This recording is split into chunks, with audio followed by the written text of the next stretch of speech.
Hey guys, this is Lee here. Have you ever wondered how it is to sail in a world championship?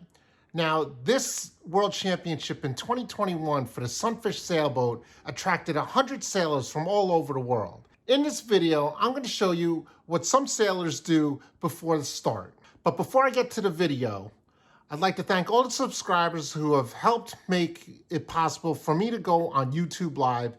And now I'm coming up to my 1-year anniversary and I'm shooting to break 2,000 subscribers. So if you haven't already, please press that button right down there and subscribe to the channel. I really appreciate it. And now to the video. 50th Sunfish World Championship at Sarasota Sailing Squadron, Sarasota, Florida. So if anyone has not ever sailed into a regatta, I'm going to show you a little bit what you do before a regatta. And this is a world championship, so this is a big event for the Sunfish Worlds. We have 100 boats with all the same sails, except the difference is the sail numbers and the way that people rig their boats. And the first thing you have to do when you go ahead and you set up your boat and you go sail out to the race course is you want to be checking into the race committee for attendance reasons and most importantly for safety. And so the first thing you want to do is sail behind the race committee boat, which is that big red huge boat, and you want to check in. So you check in, you just say, hi, I'm checking in, blah blah blah. People will go on the starboard. I'll say 5098 checking in. Okay, so they say thank you. What a lot of the good sailors do is you run the line and you see where the pin is. So we're windward here. Some people sail upwind to get their compass headings, and some people will get their ley lines and line sights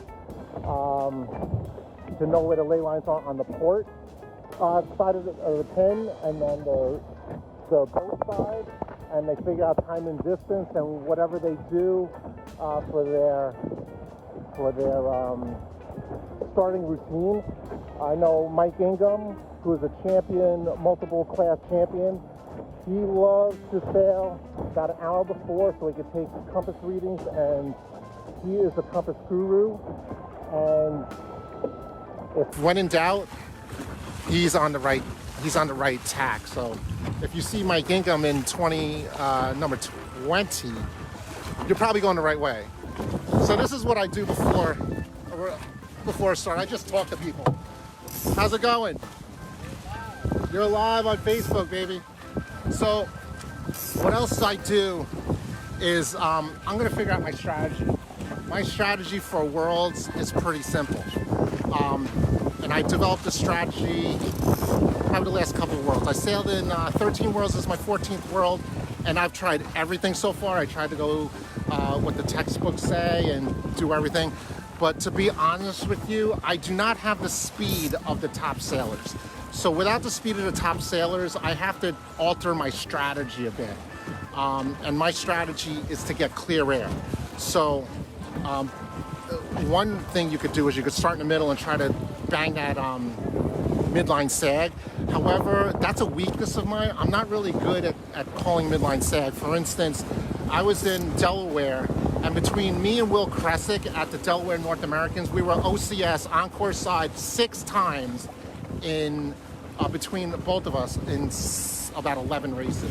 So that just goes to prove it. I am terrible at midline sag. So what I'm going to be doing is I'm going to be starting at the boat because I know I'm not going to be over early. I don't have to time a pin start.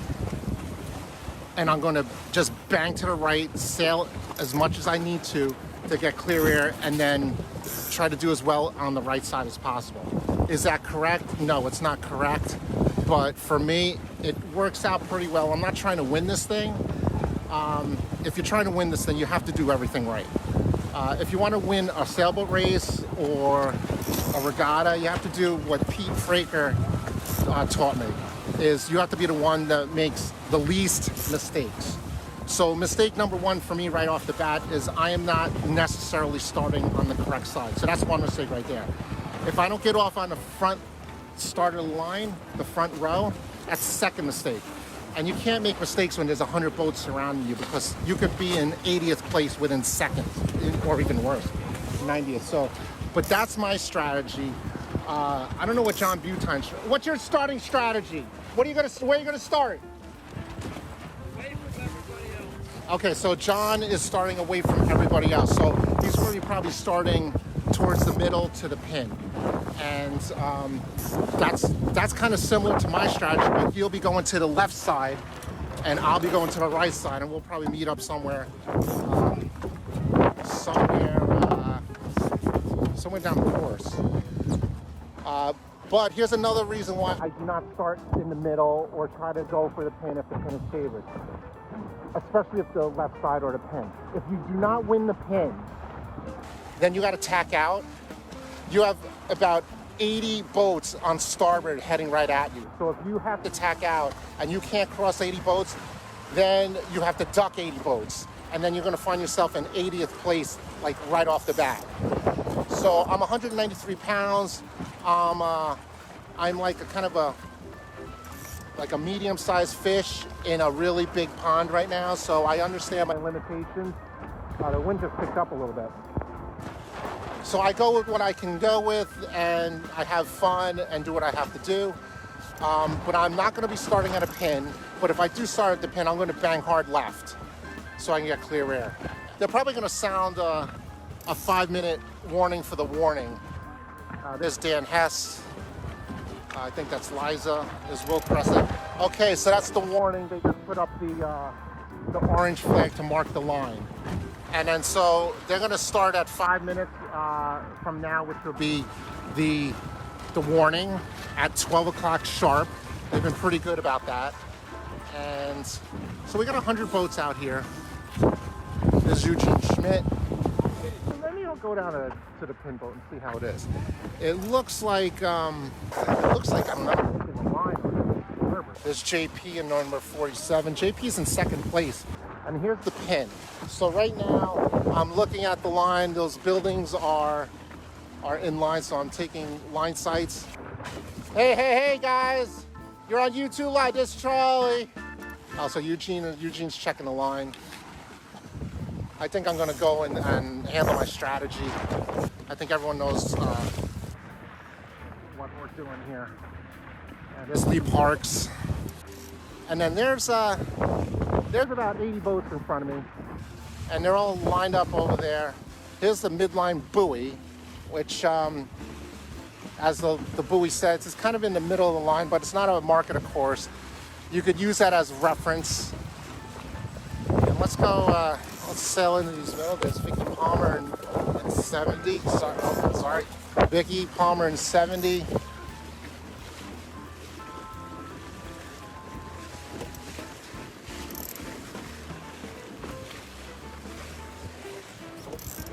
If anyone knows these numbers, yeah, write them in the comments down below. 6 is Ash Beatty. And we're having a lot of, I'm coming in a port. Let me talk to this guy on starboard. Oh, that's John. Okay, there is the warning at 5 minutes. It's 12 o'clock. And in 1 minute, we'll be at the prep zone. What you saw was a light air day during the World Championships at Sarasota Sailing Squadron. You can check out this video right here to show all the things I learned about new rigging ideas and techniques that sailors from all over the world have used, especially when dealing with the heavy air that we experienced during the 50th Sunfish World Championships. I hope you liked the video. Check out this new video. Please don't forget to smash that like button, subscribe to the channel, and hit that notification bell, and I'll see you on the water.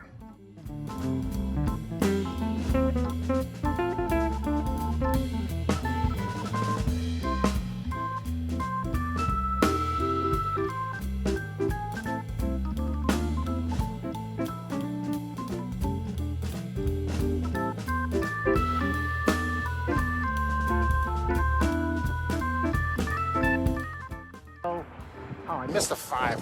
All right, it's time for me to race. I will talk to you guys later. Have a good one.